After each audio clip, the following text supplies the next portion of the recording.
E o texto bíblico selecionado para a lição de hoje é Gênesis capítulo 12, versículo 10 até o versículo 20, que diz assim: que havia fome naquela terra, e desceu Abrão ao Egito para peregrinar ali, porquanto a fome era grande na terra.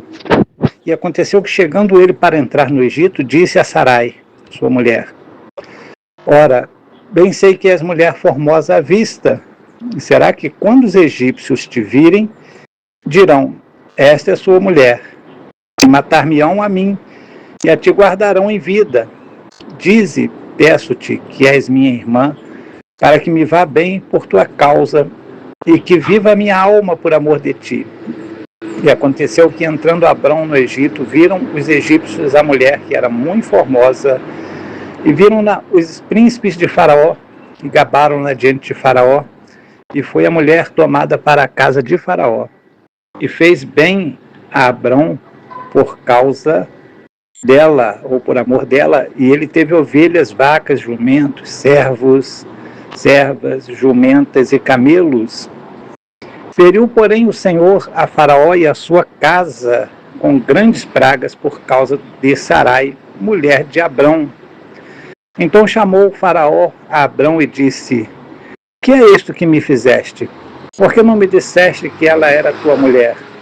Por que disseste: é minha irmã? Por isso a tomei por minha mulher. Agora, pois, eis aqui tua mulher. Toma-a e vai-te. E Faraó deu ordens aos seus homens a respeito dele, e acompanharam-no, a ele e a sua mulher, e a tudo que tinha. Nós vimos anteriormente, na lição da semana passada, que Abrão, obedecendo a Deus, foi para a terra que Deus o indicara, e estava peregrinando ali, pela terra de Canaã. Mas quando ele chegou lá, foi a primeira prova que Abraão passou, junto com todos os seus familiares, junto com sua família, junto com todos que estavam com ele. Eram muitas pessoas que dependiam de Abraão. Abraão era o líder daquele grupo, daquele clã, daquele núcleo de pessoas, entre familiares, que era Abrão, sua esposa Sarai, seu sobrinho Ló, possivelmente a mulher de Ló, suas filhas. Não temos a certeza se tinha filhos, mas possivelmente também tinha filhos, né, que não são citados na Bíblia. E todos os escravos, servos, empregados, pessoas que se aglomeraram em redor de Abraão e o serviam. E todos faziam parte da família de Abraão, ou de Abrão. E isto é mais uma questão que nós estamos abordando aqui, que muitas vezes a família abrange não só as pessoas de laços consanguíneos, porém até mesmo aqueles que trabalham dentro de uma casa, trabalham dentro de uma repartição. O valor da família é muito grande. E é claro que família sempre será considerado quando se tem laços consanguíneos. Porém, existem famílias que se ampliam pelas amizades, pelos laços de empregabilidade, de cuidados, de elementos de cordialidade, elementos de sentimentos mútuos, de sentimentos verdadeiros, de amor, de fraternidade, de carinho. E isso é muito importante a gente entender, porque a família de Abraão era composta desta forma. Abrão sendo o patriarca, Sarai sua mulher, no caso seria hoje considerada a primeira dama, né? Ou no caso era a matriarca da família e os demais, que eram seu sobrinho Ló, sua família, também faziam parte da família de Abraão, e todas as pessoas que estavam com eles, os empregados, os servos, as servas. E nós vemos que eles entraram em Canaã sem ter ali em Canaã, naquela época, muita comida. Em Canaã estava havendo uma grande fome. E olha só que prova, Abrão, com toda aquela gente mandada por Deus para ali, Deus mandou Abrão ir para aquele lugar, e chegou lá, não tinha comida para todo mundo, não tinha alimentação para todo mundo. O que é que Abrão fez? Ele foi para o Egito, ele se mudou para o Egito, e aí é que desenrola esta história que nós acabamos de ler. Quando ele está para entrar no Egito, ele diz para sua mulher Sarai: olha, você é muito bonita, você é uma mulher muito formosa, muito linda, e os egípcios vão com certeza te olhar, te observar, e possivelmente eles vão querer me matar para ficar com você. Para que isso não aconteça, nós vamos chegar lá no Egito e falar que nós somos irmãos. Na verdade, eles eram praticamente da mesma família também, né? Mas algo que é interessante é que eles deveriam ter falado a verdade e não falaram. Foi uma prova também, uma nova prova. Abrão, primeiramente, Deus não havia mandado ele sair da terra que Deus havia falado para ele ficar ali.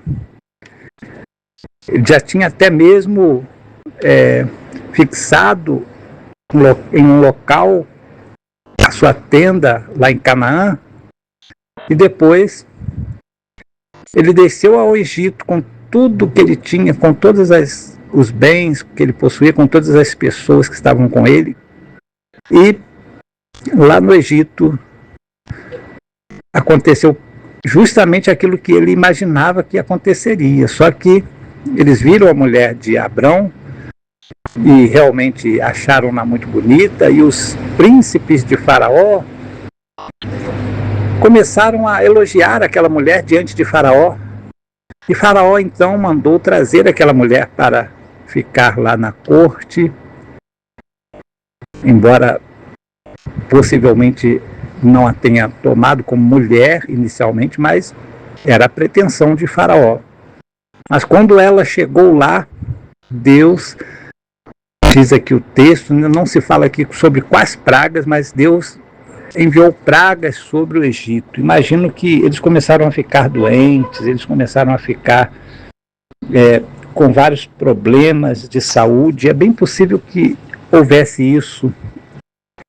E interessante que os egípcios parece que tiveram assim uma espécie de revelação. Aqui não fala também nesse texto exatamente essa questão, mas eles entenderam e acabaram descobrindo, talvez até mesmo Sara pode ter falado com o Faraó, que ela na verdade, embora fosse irmã de Abrão, porém ela era sua mulher, e Faraó ficou muito confundido quanto a isso, e ele ligou os fatos, né? O pessoal começou a sofrer com as pragas, possivelmente com doenças que não havia lá no Egito, um tipo de doenças que são assim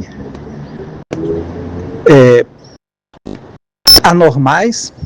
Não era normal aquelas pessoas ficarem adoentadas, ficarem doentes, e por ele entender que aquela doença talvez estivesse vindo por causa de algo errado que ele estivesse fazendo, a única coisa errada que Faraó fez foi justamente tomar a mulher, que ele não sabia que era mulher de Abrão, mas pensava que ela era irmã de Abrão.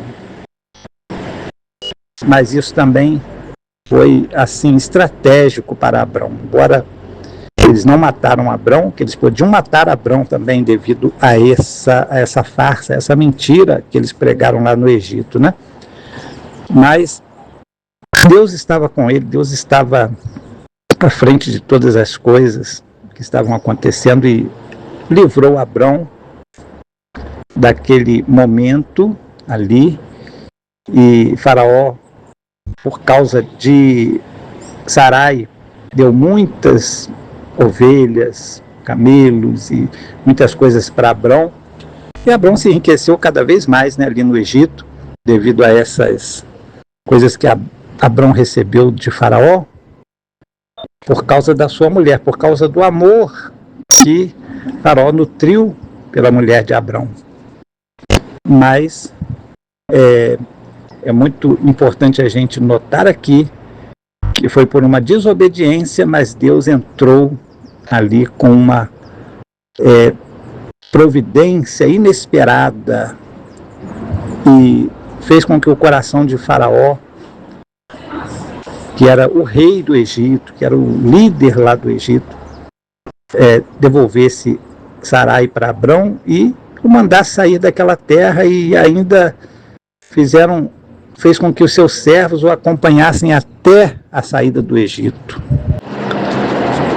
É algo assim muito importante a gente meditar sobre esse episódio que houve lá no Egito, né? Porque quando a gente não está na direção de Deus, muitas coisas podem acontecer errado, como aconteceu com Abrão desta vez. Ele não buscou a Deus. É sempre bom quando a gente vai tomar uma decisão importante na vida da gente, por exemplo, até mesmo um casamento, ou se você já é casado, uma separação, ou algo muito importante, de repente que vai mudar muito a sua trajetória de vida, de repente ir para um outro país, ir para uma outra cidade, ir para um outro local. Você deve pensar muito bem, porque as consequências virão. E se você não estiver na direção de Deus, as coisas podem não dar tão certo como você esperava. Pode ser que Deus tenha misericórdia e te preserve com vida e até te abençoe, mas nem sempre o que você está planejando é aquilo que Deus está ordenando você fazer, aquilo que Deus quer que você faça realmente. Você tem a liberdade, muitas vezes, de sair, de ir, de fazer, de empreender, de realizar muitas coisas que para você será muito importante, talvez até mesmo fugindo de uma situação de dificuldade, como era o caso de Abrão. Ele estava fugindo de uma situação de dificuldade, muito embora Deus ia provar ali a Abrão, mas ia mostrar que havia possibilidade de mudar totalmente as coisas, que Deus podia prover para Abrão o sustento, mesmo naquele momento de crise, naquele momento de falta de alimentação ali naquele lugar, naquele momento de fome naquela terra. Mas é importante a gente entender que quando a gente começa a agir de acordo com a nossa própria vontade, de acordo com o nosso próprio querer, nós podemos até ter ainda as bênçãos de Deus. Não quer dizer que Deus vai retirar a sua bênção de nós, não. Deus não é homem para que se arrependa, no sentido de como nós nos arrependemos, né? Não, Deus não faz isso. Deus não joga no rosto, olha, você não fez isso que eu te mandei, não. Deus, ele simplesmente age de uma forma momentânea e às vezes até com misericórdia, dá livramentos e dá oportunidade para que as pessoas possam se voltar para ele, assim como deu a oportunidade de Abraão se consertar. Deus quer que você se conserte, que você volte àquilo que ele realmente planejou originalmente para você, aquilo que você deveria fazer. Se você deveria estar em determinado local, deveria estar em determinada situação, é aquela situação que Deus quer que você continue. É algo que nós devemos entender, que se Deus não mandou, é melhor não fazer nada. É melhor você esperar, é melhor você confiar. A confiança em Deus, a fé é algo que absolutamente traz da parte de Deus bênçãos e experiências que nós vamos estar talvez trazendo para as nossas vidas, das grandes maravilhas que Deus pode fazer. Porém, quando nós tomamos as nossas próprias decisões, independente de consultar a Deus, de pedir que Deus nos guie, nos oriente, nós estamos sujeitos a todos os tipos de situações possíveis que possamos imaginar. Mas Deus ainda tem um plano na sua vida, Deus ainda tem um plano na minha vida, Deus ainda tem um plano na nossa vida, na vida da igreja. Por isso, muitas vezes, mesmo quando nós não estamos exatamente, totalmente ligados à vontade de Deus, Deus tem essa misericórdia e Deus nos abençoa e nos livra e nos dá grandes milagres na nossa vida, que é o milagre da vida, o milagre de estar, mesmo saindo de uma situação até mesmo envergonhosa, envergonhado, né? Mas o Senhor, Ele é misericordioso e quando nós voltamos atrás, quando nós nos propomos a nos consertar e a seguir os passos de Deus na nossa vida, então, com certeza nós vamos continuar sendo muito mais abençoados.